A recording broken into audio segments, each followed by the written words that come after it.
O pudim negro, o lanche mais perverso da noite. Pudim negro. Pudim negro é dos limos básicos do livro dos monstros da quinta edição. O pudim negro é o mais poderoso, né? Ele é nível desafio 4, pudim negro básico. O cubo gelatinoso, por exemplo, é 2. E o limo cinzento é 3. É 4. Tanto o limo É 3. cinzento. É 4? Do D&D é 3. 4. É. Não, no D&D é 3. Não. É, isso. Limo No Pathfinder é 4. O limo cinzento e o ocre. Geleia ocre lá são 3. A premissa dele é basicamente a mesma dos outros. Então, ele tem muita resistência, tem pouco movimento, nada de inteligência. No caso do pudim negro, ele é mais forte porque ele agrega todas as características fortes de cada um dos anteriores.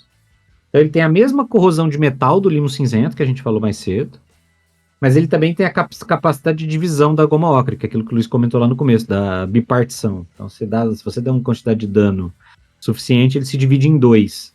E ele é forte, porque apesar do livro dizer que ele se divide em 2, com metade dos pontos de vida original, então nesse sentido não faria diferença, e eles são uma categoria de tamanho menor, isso não causa o efeito automático de redução de dano, porque normalmente uma criatura de tamanho menor tem menos dano. Não muda isso. Então o dano continua sendo o mesmo. O sub. Tá? Já são 34 meses. Basicamente ele é uma massa amorfa, negra, que se disfarça bem, especialmente em locais com sombra, né?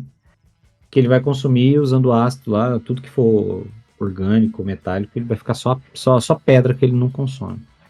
Mas tudo isso que a gente falou mais cedo, ele tem o negócio de passar por fresta, ele tem as resistências todas, né? O combo de resistência a ácido, ele é imune a ácido, ele é imune a frio, ele é imune a lightning, ele é imune a dano cortante, enfim. Ele tem toda uma sequência de imunidades específicas. O que eu acho que dá para melhorar nele?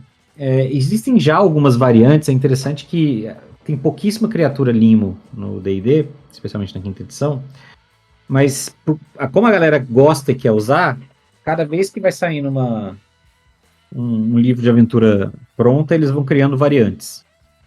Então, por exemplo, no Tales from the Yawning Portal tem um pudim negro ancestral, que é basicamente uma versão muito grande do pudim. Mas ressecado também. O pudim negro, exatamente. Pudim. É um pudim negro que fala, na minha época. Porque o pudim negro básico é tipo grande. O pudim negro ancestral é pudim atroz, né? Ele é enorme tamanho, então ele é uma área muito maior que ele ocupa. Mas ele não ele acaba não ficando, ele ganha pontos de vida, ele tem muito mais pontos de vida, mas é só isso que muda, todo o resto é mantido igual.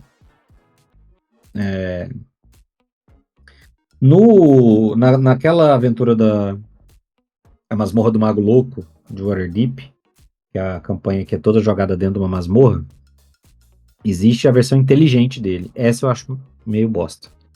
Porque a única diferença é que ele é mais inteligente, ele tem capacidade de conjurar magia, mas as magias da lista dele todas são tipo escudo. Umas besteiradas. Tipo, o CA dele é muito baixo para escudo fazer diferença. Então, meio bom.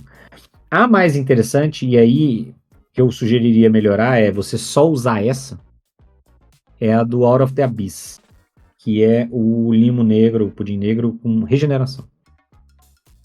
Então, aumenta o nível de desafio, ele é diferente dos outros, que mantém o mesmo nível de desafio apesar das variantes. Esse aumenta o nível de desafio para 5, porque a regeneração é uma habilidade muito forte. Mas eu acho que tinha que ser padrão, porque assim, se você tem uma gosma que está atacando todo mundo, que é destruída, e aí uma pequena parcela dela consegue escorrer, passar por uma frechinha de 1 polegada da pedra e fugir, em 1 minuto ela tá de volta full HP, pronta para bater geral. Full pistola. Então isso vai exigir um pouco mais de raciocínio na hora de enfrentar a criatura. Você vai ter que certificar de que nenhum pedaço dela consiga fugir, então você tem que dar aos personagens a possibilidade de conseguir atrair a criatura para algum lugar, alguma coisa, e assim, a regeneração potencializa a corrosão ácida, porque uma coisa é você ir batendo nele, mas matar, perdi uma espada, mas matamos, outra coisa é perdi uma espada e ele voltou. Entendeu? Então, assim, eu até acho que é bom para ele ficar suficientemente forte para enfrentar grupos de nível médio, inclusive. Mas aí você também tem que ter a possibilidade do grupo sacar o que está acontecendo, que ele está sendo capaz de regenerar e tal, sem que eles só consigam fazer isso durante o combate ou eventualmente, quando você olha e fala, porra, a gente mata essa criatura, ela volta e tal, e ninguém conseguiu perceber o que estava acontecendo. Mas eu sou 100% a favor do pudim negro que regenera ser padrão, assim. Se eu utilizar mais ele do que o pudim negro base. Uma coisa que eu não sei se é descrito também, porque a gente tem essa descrição da corrosão da arma, que por ataque ela perde -1, chega a -5 ela some, mas eles não extrapolam isso para armadura, né? Se a pessoa é engolfada, ela perde 1 CA por turno, assim, chegou -5 ou chegou no CA 0, ela destrói a armadura? Ele tem. O ataque de pseudópode dele destrói a armadura. Toda vez que ele acerta um ataque de pseudópode em alguém que tá usando uma armadura que não seja mágica, ele causa -1 na CA. E se a CA dada pela armadura cair a 10, ela é destruída. Então, se você tá lá com uma plate, por exemplo, você vai conseguir tomar 8 ataques. Que a plate começa com 18 CA. Uma armadura mais fraca, uma armadura. E isso é qualquer material, né? Porque ele corrói orgânico e aço e metal. Então você não vai ter uma armadura de pedra. Mas, por exemplo, uma armadura de couro, 2 ataques você tá sem armadura. É só o pudim ocre, né? A gosma ocre que só queima, só corrói carne, né? Acho que delas é só essa aqui. E o cubo, né? Cubo gelatinoso também. Cubo gelatinoso Não, mas você corrói pode então material. colocar também, caso ele engolfe, que por turno ali ele tá perdendo 1 ou talvez até mais de CA. Sim. Porque Então, uma porrada ele perde 1, no engolfar ele tá, tipo, dando muito mais do que a área de cobertura muito maior, né? O pudim negro não engolfa. Só Ele bate. Ele só bate. Mas ele podia engolfar se ele quisesse. Poderia. Mas acho que é uma questão de princípio, né? Às vezes ele tem nojo. Ele tem nojinho, né? Ele só encosta, tipo, encostei e foi mais do que suficiente. Esse daí, eu não gosto de separar muitos tipos, porque quando você separa tipo, cada tipo tem uma função, ele vive para um motivo. Então, quando você começa a separar muitos tipos de gosma, você não pode simplesmente deixar que elas vivam no mesmo lugar, não tem o porquê. Porque se ela vive no mesmo lugar, nas mesmas condições, elas tendem a agir da mesma maneira.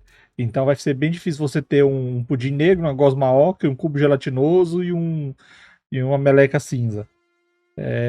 Então eu gosto de fazer meio que uma miscelânea, eu gosto de fazer um bichão padrão, e ele vai ter variações dependendo do ambiente. Então no ambiente aquático ele se manifesta de outro jeito e tudo mais. Esse, por exemplo, eu não gosto de usar o pudim negro em ambiente aquático, porque como ele trabalha mais com a corrosão, ele não tem essa capacidade de engolfar, ele bate, ele é mais rígido, vamos falar assim. Eu gosto de usar ele dentro das dungeons, mais do que os outros tipos.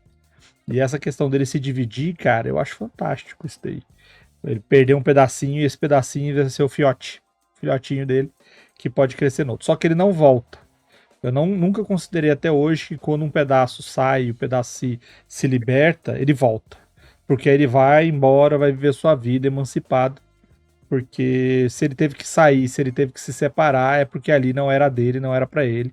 Então, dali ele vai embora por questão de sobrevivência e preservação. Agora, o grandão malvado que quer só se alimentar, esse daí vai lutar até a morte e vai provocar a maior quantidade de dano e prejuízo possível.